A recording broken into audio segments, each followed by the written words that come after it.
Hello viewers and welcome to another chapter of reading. I am enjoying a cup of cocoa with my Gryffindor mug. I figured it was about time I show you what it looks like. You can feel free to join me with whatever house mug you have. But in the meantime, enjoy the chapter. Chapter 11, The Sorting Hat's New Song. Harry did not want to tell the others that he and Luna were having the same hallucination, if that's what it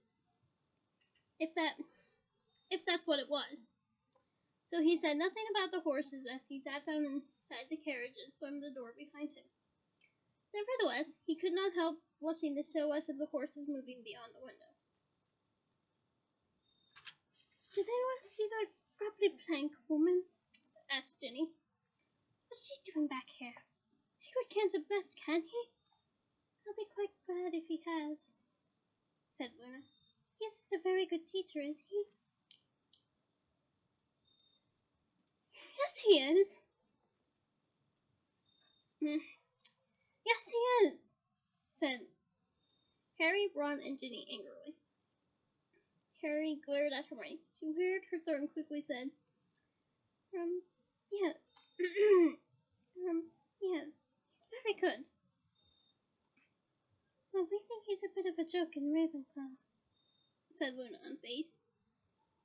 "You've got a proper sense of humor, then," Ron snapped as the wheels below them creaked into motion. Luna did not seem perturbed by Ron's rudeness. On the contrary, she simply watched him for a while as though he were a mildly interesting television program. Excuse me. Rattling and swaying, the carriages moved in convoy up the road.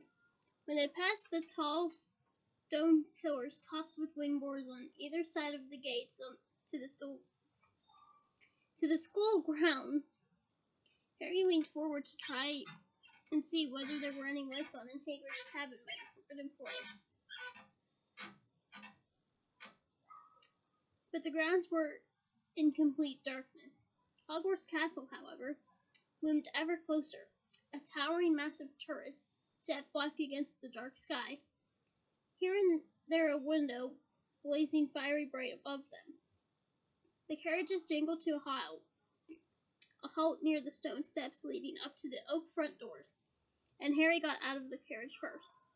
He turned again to look for windows down by the forest, but there was definitely no sign of life within Hagrid's cabin. Unwillingly, because he had half hoped they would have vanished, he turned his eyes instead upon the strange skeletal creatures standing quietly in the chill night air, their blank white eyes gleaming. Harry had once before had the experience of seeing something that Ron could not, but that had been a reflection in a mirror, something much more insubstantial than 100 very solid-looking beasts strong enough to pull a fleet of carriages. If Luna was to be believed, the beasts had always been there, but invisible. Why then could Harry suddenly see them, and why Ron couldn't? Why couldn't Ron? "Are you coming or what?" said Ron beside him. "Oh, yeah," said Harry quickly, and they joined the crowd hurrying up the stone steps into the castle.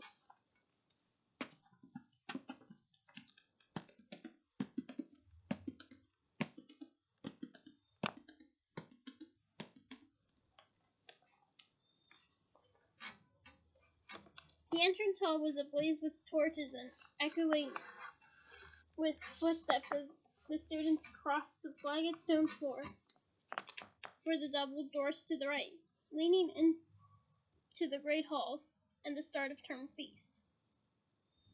The 4 long house tables in the great hall were filing up under the star-wisp black ceiling, which was just like the sky they could glimpse through the high windows. Candles floated in mid-air all along the tables, illuminating the silvery ghosts who were dotted around the hall, and the faces of the students talking eagerly to one another, exchanging summer news, shouting greetings at friends from others' houses, eyeing one another news, haircuts, and robes. Again, Harry noticed people putting their heads together to whisper as he passed. He gritted his teeth and tried not to act as though he neither noticed or cared. Luna drifted away from them at the Ravenclaw table. The moment they reached Gryffindor's, Ginny was hailed by some fellow fourth years and left to sit with him. Harry, Ron, Hermione, and Neville found seats together about halfway down the table between nearly headless Nick, the Gryffindor house ghost, and Parvati Patil and Lavender Brown. The last two of whom gave Harry airy, overly friendly greetings that made him quite sure they had stopped talking about him a split second before. He had more important things to worry about, however. He was looking over the students' heads to the staff table that ran along the top wall of the hall. He's not there. Ron and Hermione scanned the staff table too, though there was no real need. Hagrid's size made him instantly obvious in any lineup. Can't have left, said Ron, sounding slightly anxious. Of course he hasn't, said Harry firmly. You don't think he's hurt or anything, do you? Said Hermione uneasily. No, said Harry at once. Where is he then? There was a pause. Then Harry said very quietly so that Neville, Parvati, and Lavender could not hear. Maybe he's not back yet. No, from his mission. The thing he was doing over the summer for Dumbledore. Yeah, that'll be it, said Ron, sounding reassured. But Hermione bit her lip, looking up and down the staff table as though hoping for some conclusive explanation of Hagrid's absence. Who's that? She said sharply, pointing toward the middle of the staff table. Harry's eyes followed hers. They first lit upon Professor Dumbledore, sitting in his high-backed golden chair at the center of the long staff table, wearing deep purple robes scattered with silvery stars. Ooh, how pretty. And a matching hat. Dumbledore's head was inclined toward the woman sitting next to him, who was talking into his ear. She looked, Harry thought, like somebody's maiden aunt, squat, with short, curly, mouse-brown hair in which she... Oh...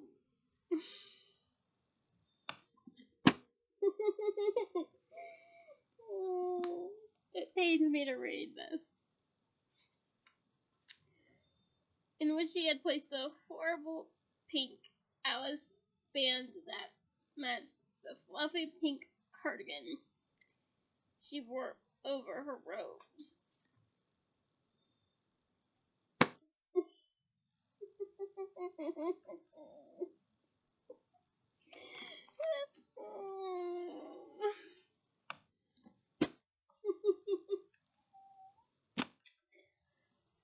Do people have no fashion sense? Except for Lockhart. In this book! Wait, no. In this whole series!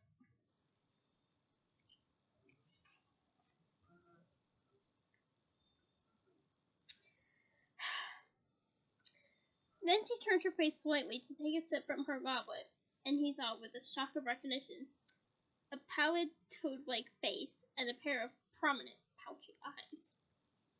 That Umbridge woman! Said Hermione. She was at my hearing. She works for Fudge. Nice cardigan, said Ron, smirking. She works for Fudge? Hermione repeated, frowning. What on earth she's doing here then? Don't know. Hermione scanned the staff table. Her eyes narrowed. No, she muttered. No, surely not. Harry did not understand what she was talking about, but did not ask. His attention had just been caught behind Professor Grumbly's plank, who just appeared behind the staff table. She worked her way on to the very end and took the seat that ought to have been Hagrid's. That meant that the first years must have crossed the lake and reached the castle. And sure enough, a few seconds later, the doors from the entrance hall opened. One might have scared-looking first years.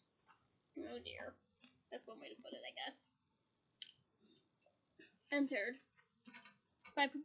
led by Professor McGonagall, who was carrying a stool uh,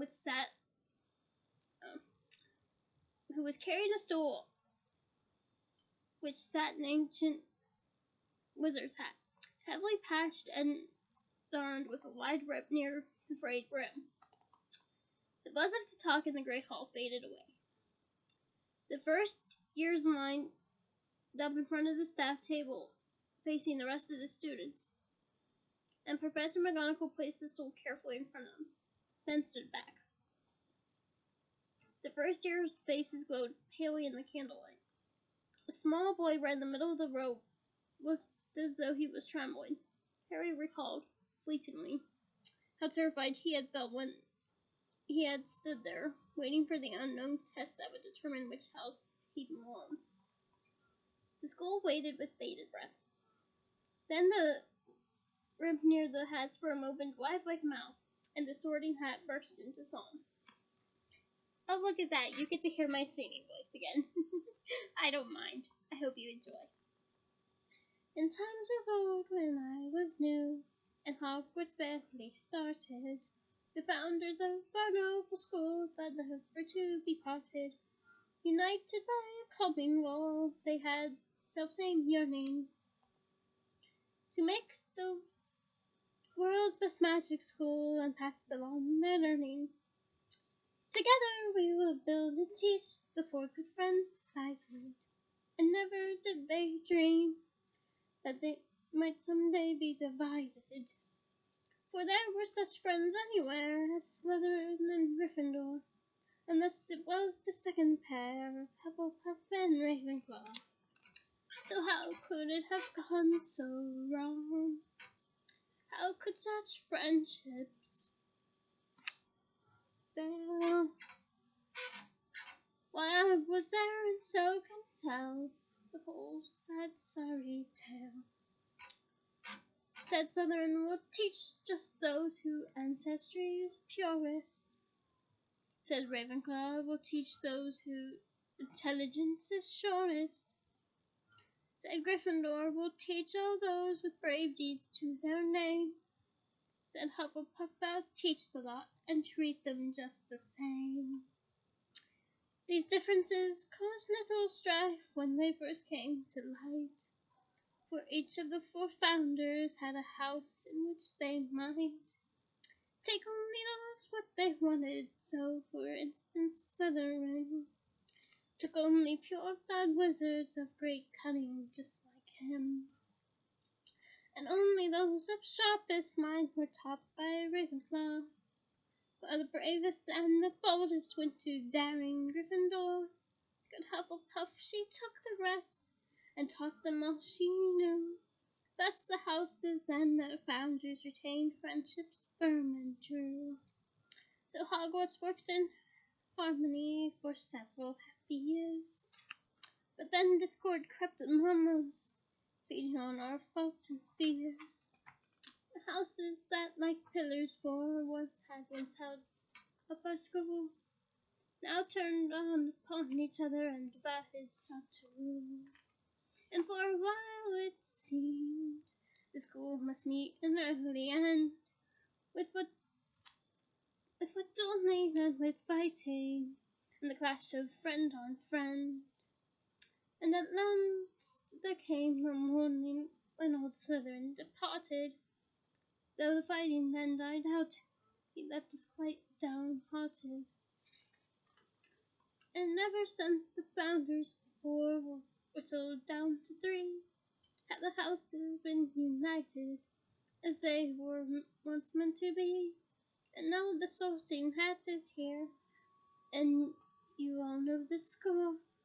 I sort you into houses, because that is what I'm for. But this year I'll go further, listen closely to my song. Though condemned I am to split you, still I worry that it's wrong.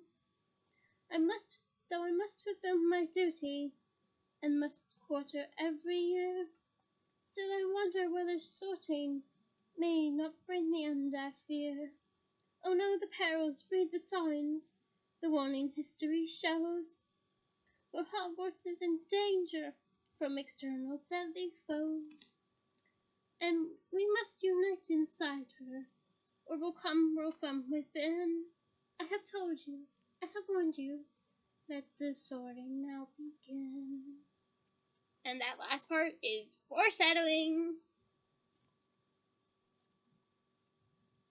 The hat became motionless once more. Applause broke out. Feel free to join my applause for my sitting. Though it was punctured for the first time in Harry's muttering and whispers. All across the great hall, students were exchanging remarks with their neighbors, and Harry, clapping along with everyone else, knew exactly what they were talking about. "Branched out a bit this year, hasn't it?"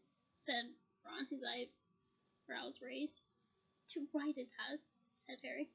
The Sorting Hat usually confined himself to describing the different qualities looked for by each of the four Hogwarts houses, and its own role in sorting them. Harry could not remember it ever trying to give the school advice before. "I wonder if it's given warnings before," said Hermione, sounding slightly anxious. "Oh, look! Ron had this same feeling moments ago." "Yes, indeed," said Nearwayhead with acknowledgably leaning across Neville toward her. Neville winced. "It was very uncomfortable to have Ghost mean for you." I don't even want to know. "The hat feels itself honor bound to give this school due warning whenever it feels." But Professor McGonagall, who was waiting to read out the list of first year's names, was giving the whispering students the sort of look that scorches. Nearwayhead was Nick placed a see-through finger to his lips and sat primly upright again as the muttering came to an abrupt end. With the last frowning look that swept the four house tables, Professor McGonagall lowered her eyes to her long piece of parchment and called out, "Abercrombie Uwan!" The terrified-looking boy Harry had noticed earlier stumbled forward and put the hat on his head. It was only prevented from falling down right to his shoulders by his very prominent ears. The hat considered for a moment. Then the rip near the brim opened again and shouted, "Gryffindor!" Harry clapped wildly with the rest of Gryffindor House.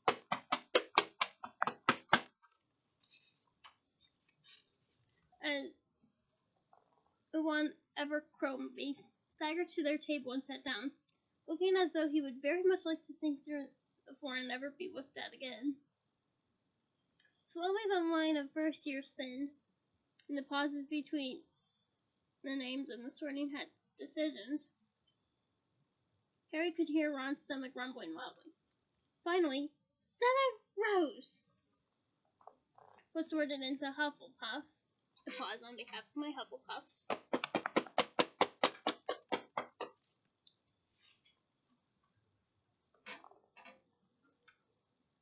And Professor McGonagall picked up the hat, then the stool, and marched away as Professor McGonagall rose to his feet. Harry was somehow soothed to see Dumbledore standing before them all, whatever his recent bitter feelings toward his headmaster. Between the absence of Hagrid and the presence of those dragonish horses, he had felt that his return to Hogwarts, so long anticipated, was full of unexpected surprises. That's one way to foreshadow that. Like jarring notes in a familiar song. But this was at last how it was supposed to be. Their headmaster rising to greet them all before the start of term feast.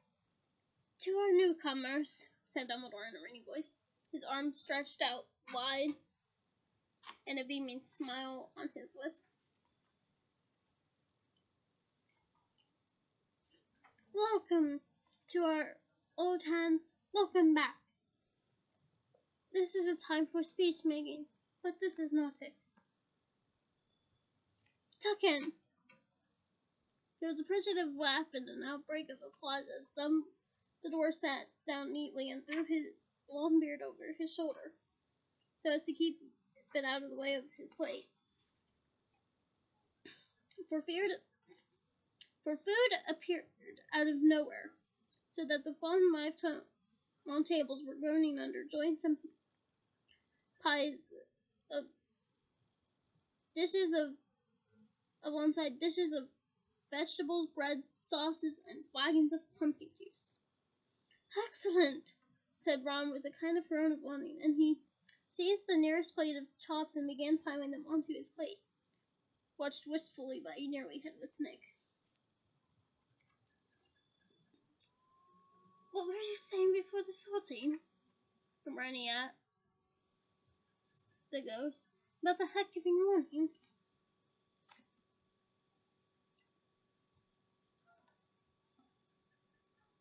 Oh, yes, said Nick, who seemed glad of a reason to turn away from Ron, who was now eating roast potatoes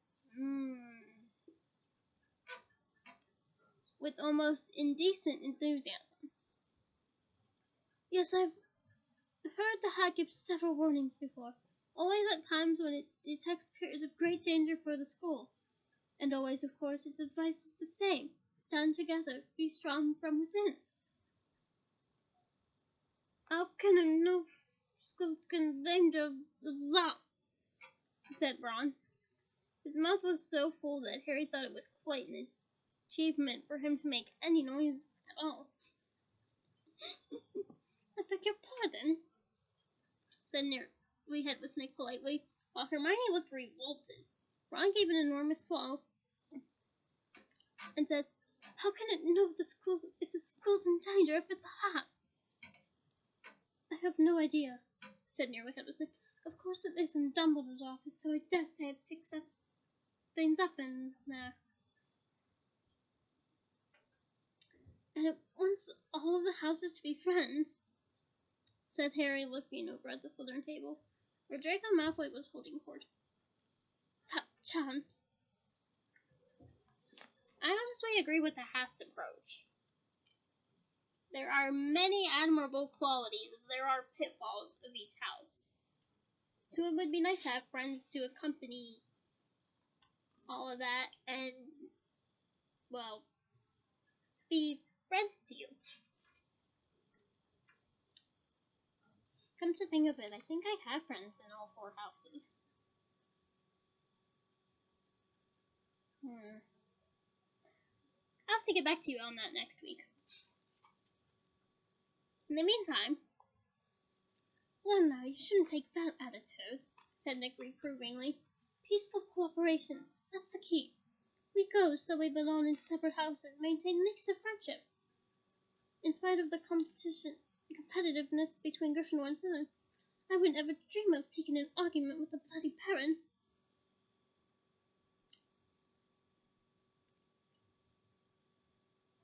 Only because you're terrified of him, said Ron.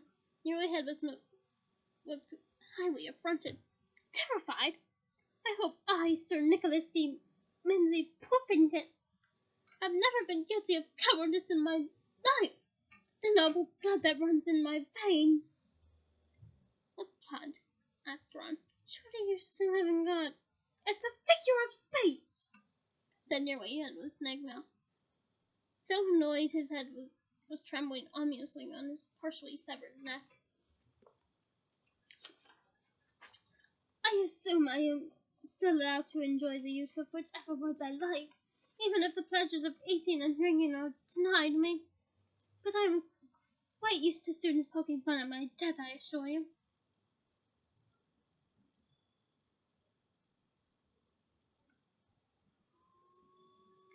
Nick, he wasn't really laughing at you, said Hermione, throwing a furious look at Ron. Okay, this is how I imagine the furious look.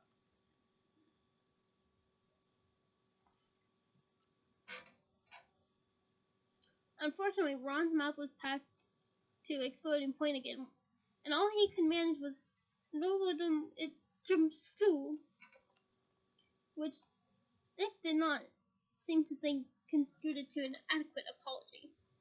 I mean, yeah, I'm with Nick on this one. Raising into the air, he straightened his feather hat and swept away from them to the other end of the table, coming to rest between the Creevy brothers, Colin and Dennis. "Well done, Ron!" snapped Hermione. "What?" said Ron indignantly, having managed to finally swallow his food.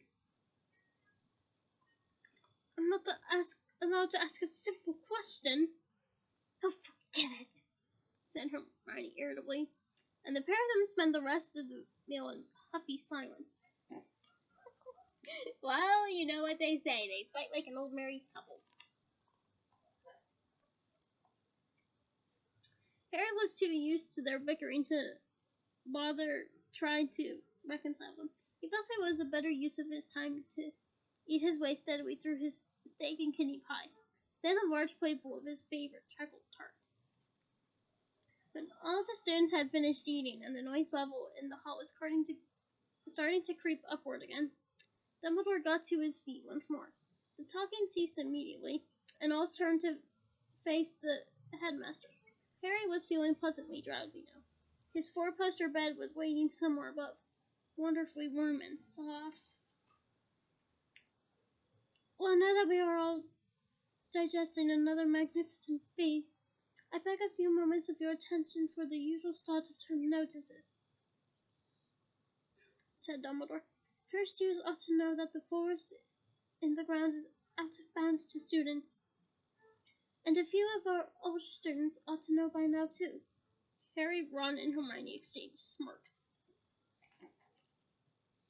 "Mr. Filch, the caretaker, has asked me for what he tells me is the 462nd time." Yeesh, to count that many times throughout his um,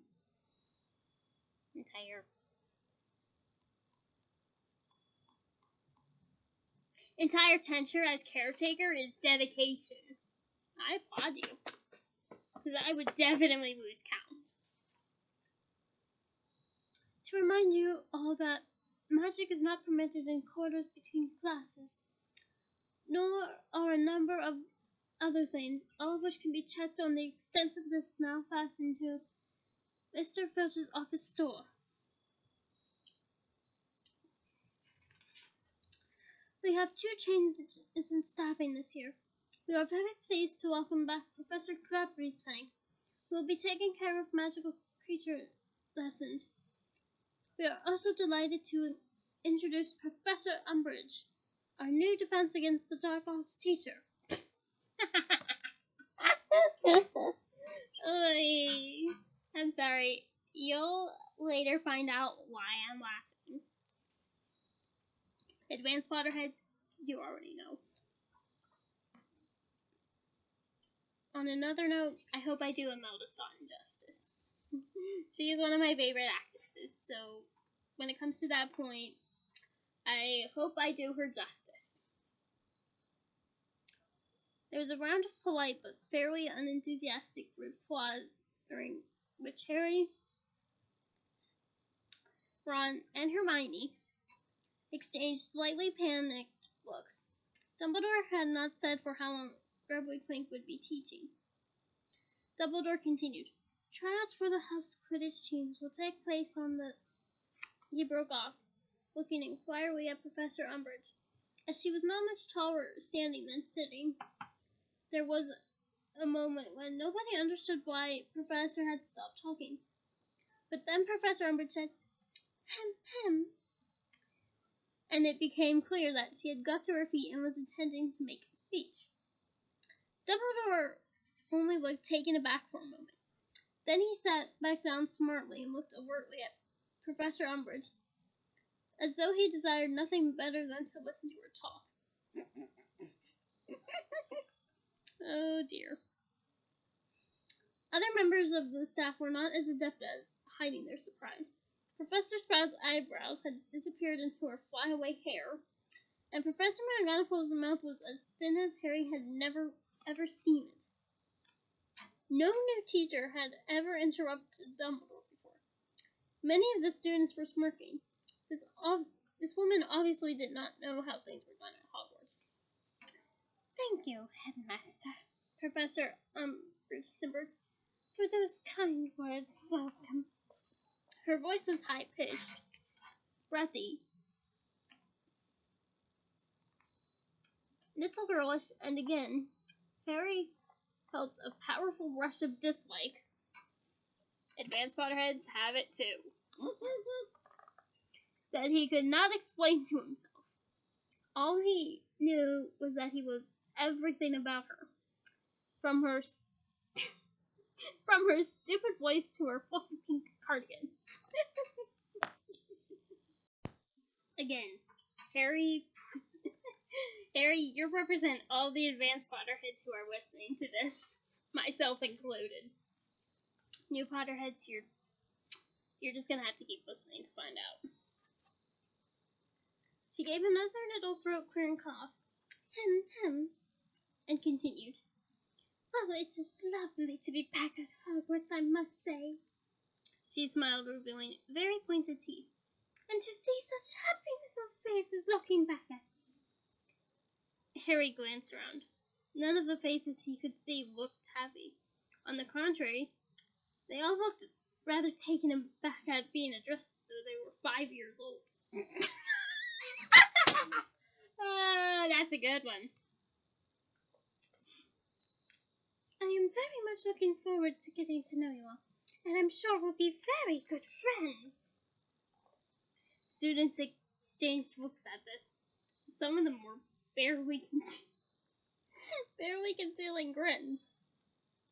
"I'll be your friend as long as I don't have to borrow that cardigan," Parvati whispered to Lavender, and both of them lapsed into silent giggles. Professor Umbridge cleared her throat again.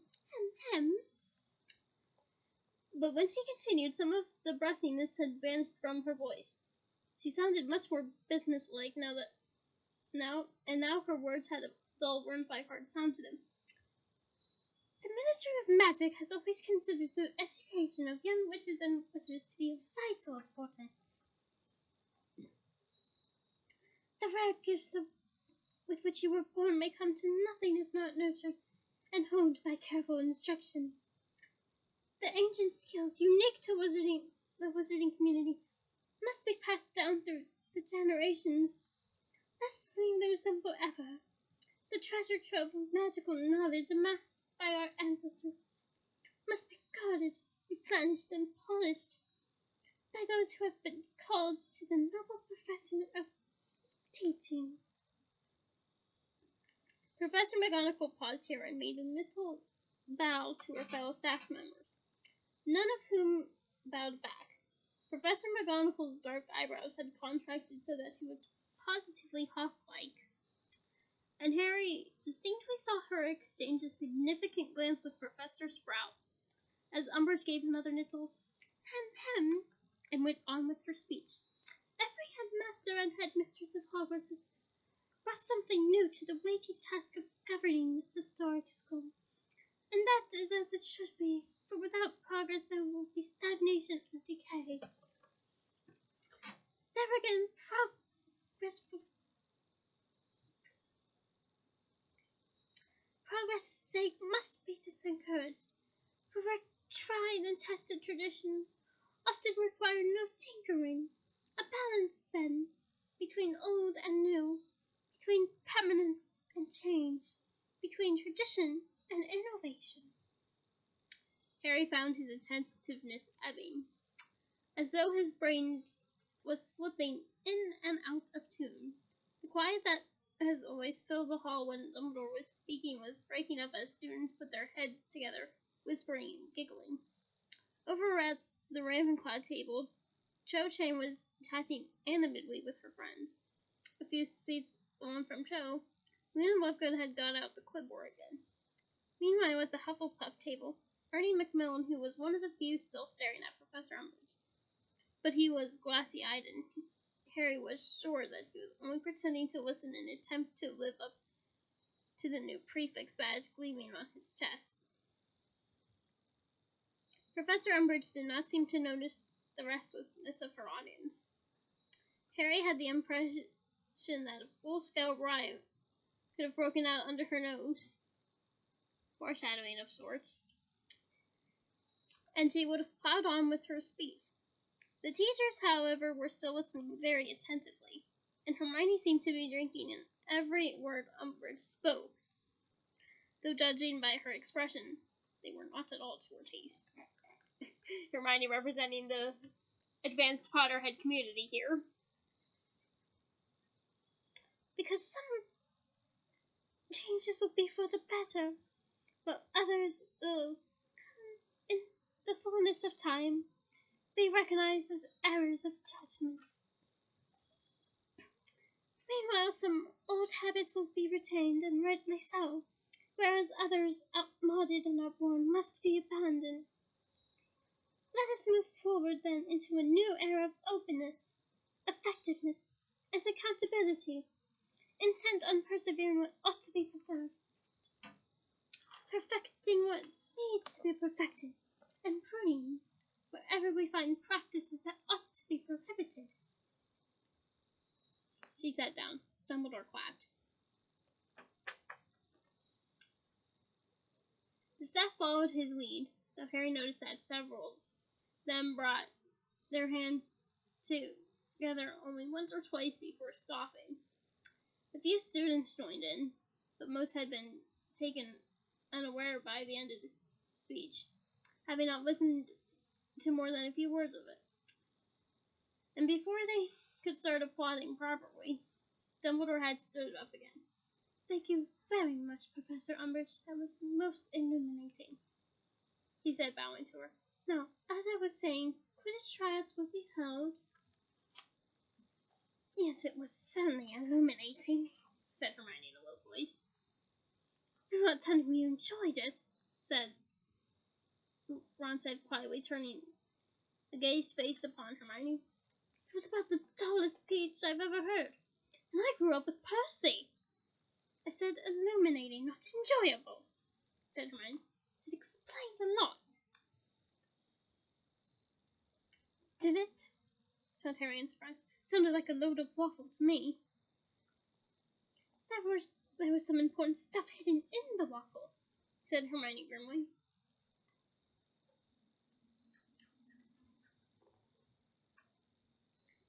"Was there?" said Ron blankly. "How about progress for progress' sake must be discouraged? How about pruning wherever we find practices that ought to be prohibited?" "What's that mean?" said Ron impatiently. "I'll tell you what it means," said Hermione ominously. "It means the Ministry's interfering at Hogwarts." There was a great chattering and banging all around them. Dumbledore had obviously just dismissed the school because everyone was standing up ready to leave the hall. Hermione jumped up, looking flustered. "We're supposed to show the first years where to go!" "Oh, yeah," said Ron, who had obviously forgotten. Hey, you lot, midgets, run!" "Well, they are. They're ditchy." "I know, but you can't call them midgets." "First years," Hermione called commandingly along the table. "This way, please." A group of new students walked shyly up the gap between the Gryffindor and Hufflepuff tables, all of them trying hard not to lead the group. They did it and seemed very small. Harry was sure he had not appeared that young when he had arrived here. He grinned at them. The blonde boy next to Ulan Abercrombie looked petrified, nudged Ulan, and whispered something in his ear. Ulan Abercrombie looked equally frightened and stole a horrified look at Harry, who felt the grin slide off his face like stink sap. "See you later," he said to Ron and Hermione, and he made his way out of the Great Hall alone, doing everything he could to ignore or whispering, staring, and pointing as he passed. He kept his eyes fixed ahead as he wove his way through the crowd in the entrance hall. Then he hurried up the marble staircase, took a couple of concealed shortcuts, and had left most of the crowds behind. He had been stupid not to expect this, he thought angrily, as he walked through much emptier upstairs corridors. Of course, everyone was staring at him. He emerged from the Triwizard Maze 2 months ago, clutching the dead body of a fellow student and claiming to have seen Lord Voldemort return to power. There had not been time last term to explain himself before everyone went home, even if he had felt to giving the school, even if he had felt up to giving the whole school a detailed account of the terrible events in that graveyard. He had reached the end of the corridor to the Gryffindor common room, and had come to a halt in front of the portrait of the fat lady before he realized that he did not know the new password.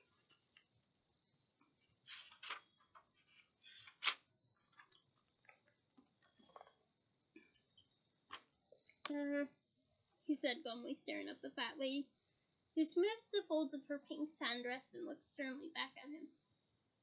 No password, no entrance, she said loftily. Harry, I know it. Someone panted from behind him, and he turned to see Neville jogging toward him. Guess what it is? I'm actually going to be able to remember it for once. He waved the stunted little cactus he had shown them on the train. Mimbletonia. Correct, said the fat lady, and her portrait swung open toward them like a door, revealing a circular hole in the wall behind, through which Harry and Neville now climbed. The Gryffindor looked as welcoming as ever. A cozy circular tower room full of dilapidated, squashy armchairs and rickety old tables. A fire was crackling merrily in the grate, and a few people were warming their hands before going up to their dormitories. On the other side of the room, Fred and George Weasley were pinning something up on the notice board. Harry waved good night to them and headed straight for the door to the boys' dormitories. He was not much in the mood for talking at the moment. Neville followed him. Dean Thomas and Seamus Finnegan were. Dean Thomas and Seamus Finnegan had reached the dormitory first, and were in the process of covering the walls beside their beds with posters and photographs. They had been talking as Harry pushed open the door, but stopped abruptly the moment they saw him. Harry wondered whether they had been talking about him, then whether he was being paranoid. Hi, he said, moving across to his own trunk and opening it.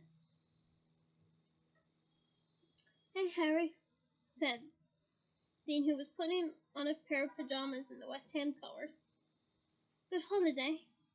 Not bad, muttered Harry, as a true account of his holiday would have taken most of the night to relate, and he could not face it. Yeah, it was okay, chuckled he. Better than Seamus's anyway. He was just telling me. Why, what happened, Seamus?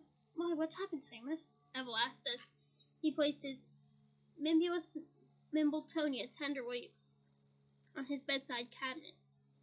Seamus did not answer immediately. He was making rather a meal of ensuring that his poster of the Kenmare Kestrel's Quidditch team was quite straight. Then he said, with his back still turned to Harry, "Me mum didn't want me to come back." What? Said Harry, pausing in the act of pulling off his robes. She didn't want me to come back to Hogwarts. Seamus turned away from his poster and pulled his own pajamas out of the trunk, still not looking at Harry. But why? Said Harry, astonished. He knew that Seamus's mother was a witch, and could not understand, therefore, why she should have come over so Dursley-ish. Seamus did not answer until he had finished buttoning his pajamas. Well, he said in a measured voice, I suppose because of you. What do you mean? Said Harry quickly. His heart was beating rather fast.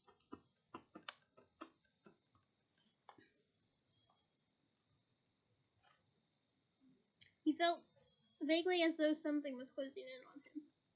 Well, said Seamus again, still avoiding Harry's eyes. See, it's not just you. It's Dumbledore too.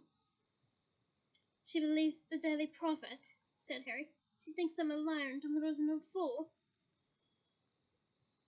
Harry looked. Seamus looked up at him. Yeah, something like that. Harry said nothing. He threw his wand down onto his bedside table, pulled off his robes, stuffed them angrily into his trunk, and pulled on his pajamas. He was sick of it.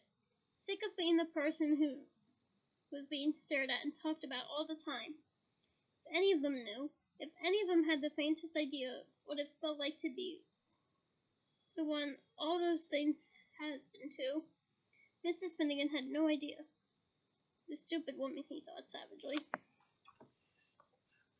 He got into bed and was made to pull the hangings closed around him, but before he could do so, Seamus said, Look, what did happen that night when, with Cedric Diggory and all? Seamus sounded so nervous and eager at the same time. Dean, who had been bending over his trunk, trying to retrieve a slipper, went oddly still, and Harry knew he was listening hard. What are you asking me for? Harry retorted. Just read the Deadly Prophet like a mother might, don't you? That'll tell you all you need to know. Don't you have a go at my mother, snapped Seamus. Have a go at anyone who calls me a liar, said Harry. Don't talk to me like that. I'll talk to you how I want, said Harry, his temper rising so fast he snatched his wand back from his bedside table. If you've got a problem sharing a dormitory with me, go and ask McGonagall if you can be moved. Stop you, Mummy, worrying. Leave my mother out of this, Potter. What's going on? Ron, who appeared in the doorway, his wide eyes traveled from Harry, who was kneeling on his bed with his wand pointing at Seamus, to Seamus, who was standing there with his fist raised. He's having to go at my mother, Seamus yelled. What? Said Ron. Harry wouldn't do that. He was your mother. You liked her. That was before she started believing every word the stinking Deadly Prophet writes about me, said Harry at the top of his voice. Oh, said Ron, comprehension dawning across his freckled face. Oh, right. You know what? Said Seamus hastily, casting Harry a venomous look.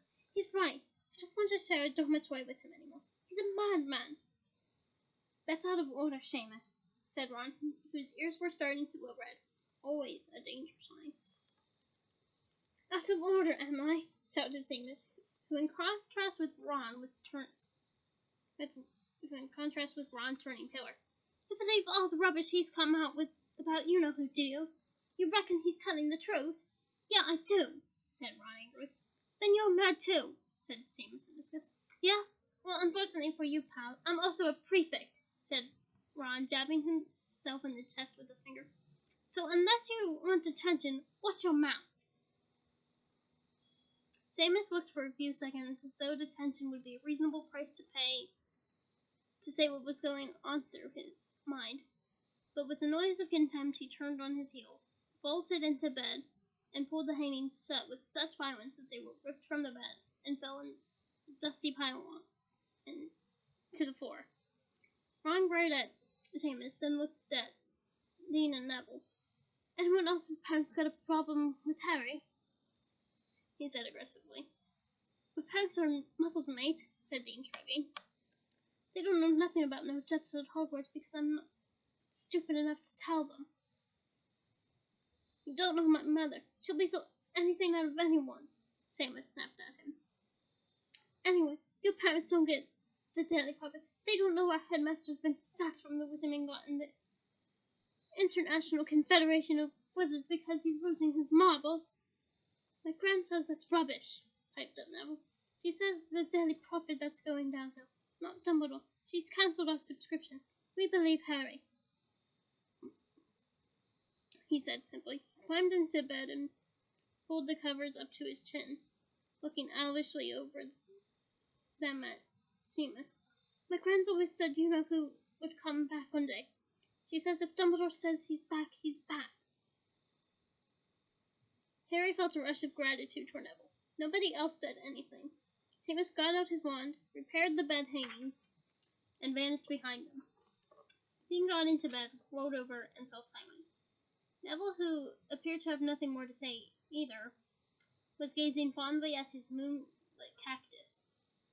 Harry lay back on his pillows while Ron bustled around the next bed, putting his things away.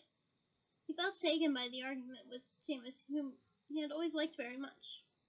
How many more people were going to suggest that he was lying or unhinged? Had Dumbledore suffered like this all summer? At first the Wizengamot, then the International Confederation of Wizards had thrown him from their ranks. Was it anger at Harry, perhaps, that stopped Dumbledore from getting in touch with him for months? The two of them were in this together, after all.